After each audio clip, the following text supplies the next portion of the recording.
Hello दोस्तों, आप सभी लोग के लिए थोड़ा सा गुड न्यूज़ निकल के आ रही है। उत्तर प्रदेश पुलिस कांस्टेबल की भर्ती जो कि 1 लाख पदों पर होने वाली है। इस पे माननीय मुख्यमंत्री जी ने जो है ट्वीट करके साफ तौर पे स्पष्ट किया। साथ ही में इनके भाषण में भी इस पर तौर पे सुनने में आ रहा आप सुन सकते हैं वहाँ पर, जिसमें से 20% बेटियों के लिए यानी लड़कियों को 20% आरक्षण, तकरीबन 1 लाख की 20% यानी 20,000 के आसपास सीटें लड़कियों की रिजर्व होंगी। लड़कियाँ साथ ही साथ में जनरल के में अगर यदि अपना फीमेल कट ऑफ क्वालीफाई करके जनरल में जाती हैं तो उनका जनरल में काउंट किया जाएगा। साथ ही में अगर ओबीसी का कट ऑफ फीमेल ओबीसी का कट ऑफ क्वालीफाई करके मेल ओबीसी में जाती हैं तो आप ओवर ओबीसी में काउंट किया जाएगा। यानी कि साफ तौर पर से लड़कियां जो है उनको 20% यानी जो 20,000 सीटें वो तो उनके लिए होंगे ही होंगे। साथ ही में अगर वो किसी भी कट ऑफ को क्वालिफाई करती हैं तो वहाँ पर उनके लिए होने वाला है गाइस। तो ये आप लोगों के लिए साफ तौर पर स्पष्ट है।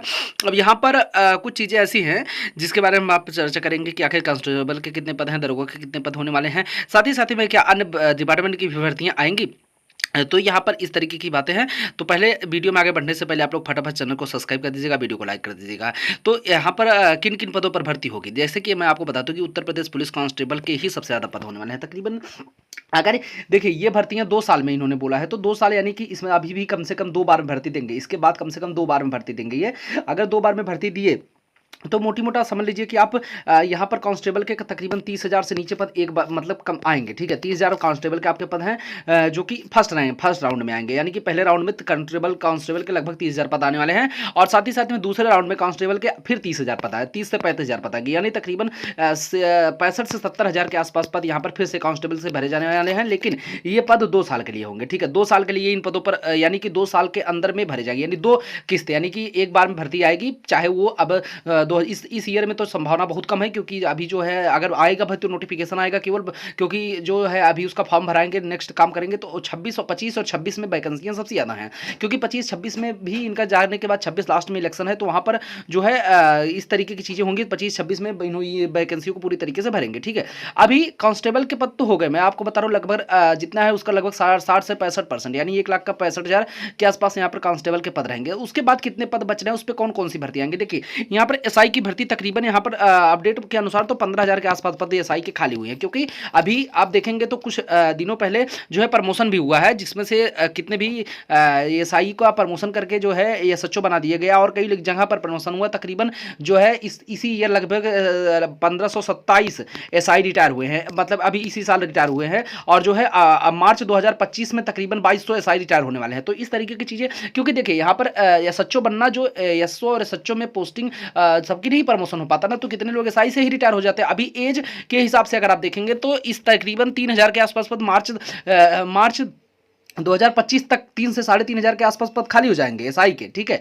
अब ये चीज़ आप लोग समझ गए होंगे। अभी इसमें और किसकी भर्ती हो सकती है, तो ठीक है यहाँ मान लीजिए आपकी 15,000 के पद ऑलरेडी रिक्त हैं, प्लस में मान लीजिए 3 से 4,000 पद ये जोड़ दिए जाएंगे, यानी 20,000 के आसपास पद एसआई की रिजर्व हो जाएंगे। तो यहाँ पर जिसमें से लगभग मान लीजिए अगर 20,000 हो गए तो वहाँ पर लगभग 10-15% छोड़ करके आपका वैकेंसी उसमें भी आएगी। ठीक है, तो वहाँ एसआई के जितने भी पद है उसमें तकरीबन जो 65 से 70,000 के बाद यहाँ पर 10 से 15,000 पद एसआई के जोड़े जाएंगे, जो कि 2 किस्तों में आएंगे, यानी कि तकरीबन वही 7-8,000 करके वैकेंसी 2 बार में आएंगे। ठीक है, अब उसके बाद जो है यहाँ पर थोड़ा सा संभावना है कि पीएससी की भर्ती देने की पूरी तरीके से जो शेष भर्तियाँ बचेंगी उसमें से तकरीबन 1,500 से 2,000 रेडियो की भर्तियाँ हैं, रेडियो ऑपरेटर के।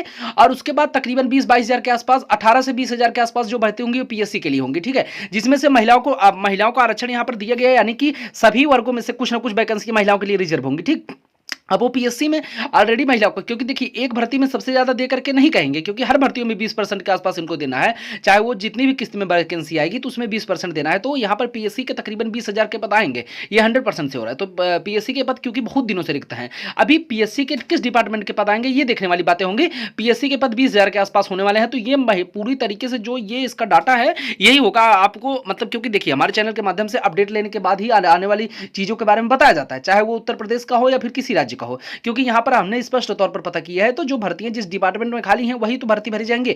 जो है जैसा कि आप लोग जानते होंगे, अभी बीते दिनों में Uttar Pradesh sub inspector SI का फॉर्म पूरी आया था और वहाँ पर पूरे कैंडिडेट को भरा गया था। एसआई का भी फॉर्म भर्तियां रिक्त हैं, क्योंकि एसआई के भर्तियां जितनी भी थी उसमें तकरीबन काफ़ी लोग जो है एसआई में पोस्टेड भी हो गए और कुछ लोगों का प्रमोशन भी हुआ है। तो वहाँ पर सीटें एसआई के लिए भी खाली हो रही हैं और साथ ही में रेडियो ऑपरेटर की भी सीटें खाली हैं। और जो है सबसे ज़्यादा कांस्टेबल का, फिर एसआई का, उसके बाद पीएससी की भर्ती तकरीबन 20,000 होने वाली है। ठीक है। तो पीएससी की भर्ती बंपर आएगी, क्योंकि तकरीबन बहुत दिन से पीएससी की भर्ती की नहीं गई है और पीएससी की सीटें काफ़ी ज़्यादा खाली हैं, उनको अन्य कार्यों में लगाया जा रहा है, जिसकी वजह से पीएससी की ज़रूरत बहुत ज़्यादा पड़ रही है। अगर आप देखें तो बीते दिनों में लगातार पीएससी की ज़रूरतों के लिए जो है कि तकरीबन हर जो भी यहाँ पर एसपी जी थे, वो लगभग 2-3 डिस्ट्रिक्ट के, उन्होंने साफ तौर पर मुख्यमंत्री जी को पत्र लिखा था कि पीएससी की ज़रूरत है। अब वहाँ के पत्र को कितना तरीके से सीरियस लिया गया है, अब उसमें भर्तियाँ आएंगी। हालांकि आयोग को लेकर के जितने भी लोग टेंशन, तो 5 वर्ष आपका 100% मिलेगा छूट यहाँ पर, और वहीं पर अदर कैटेगरी का जैसे भी मिलेगा वो चीज़ें अपडेट की जाएंगी। छूट तो मिलने वाला है। अब एसआई के लिए छूट 1-2 साल का शायद मिल सकता है, संभावना बहुत कम है, लेकिन मिलेगा जरूर छूट। अब यहाँ पर जो है ईडब्ल्यूएस कैटेगरी के जितने कैंडिडेट हैं, वहाँ पर उनके लिए भी थोड़ा सा ठीक ठाक ही है। सबके लिए यहाँ पर आयु सीमा होने वाली है, ठीक है। अभी जो मेन अपडेट है, मैं आपको यही बता दे रहा हूं कि 1 लाख के आसपास भर्ती भरी जाएंगी, और जितना मैंने बताया इसी तरीके के पद आने वाले हैं। तो आप लोग जो भी हैं अपनी तैयारी को अच्छी तरीके से करिए। हाँ, मैं आपको फिर से बता रहा हूं, कोचिंग संस्थानों के भरोसे रहेंगे तो इस बार की तरह मैराथन ही करते रहेंगे, ठीक है। तो आप लोग अपना स्वयं सेल्फ स्टडी करिए, क्योंकि देखिए परीक्षाएं अब आने वाले समय में जितनी भी होंगी जीएस को बहुत ज्यादा फोड़ने वाली हैं, क्योंकि किसी भी कट ऑफ को रोकने के लिए सबसे जरूरी आप जीएस को तगड़ा कीजिए, क्योंकि मैथ रीजनिंग सबको लोग कर ले रहे हैं, जिनको नहीं आता वो लोग भी सीख ले रहे हैं। जीएस आप कितना सीखेंगे, सब कुछ वो एक ऐसा महासागर है जिसमें जितना डुबकी लगाएंगे उतना भी गड़बड़ाता चला जाएगा, ठीक है। तो उस तरीके के किसी भी कट ऑफ को कम करने के लिए सबसे आसान बात है कि वहां पर आप जीएस के नंबर को बढ़ा दें। तो सरकार यहाँ पर जो अभी तक सिलेबस है उसी के हिसाब से अनुरूप वहां पर भी परीक्षा कराएगी, और इसी तरीके की इतनी व्यवस्थित ही परीक्षा कराने वाली है जो इस बार री एग्जाम कराया गया है। तो आप लोग फटाफट चैनल को सब्सक्राइब कर दीजिएगा और वीडियो को लाइक कर दीजिएगा। आने वाली अपडेट चैनल के माध्यम से बताई दी जाएगी गाइस। Thank you.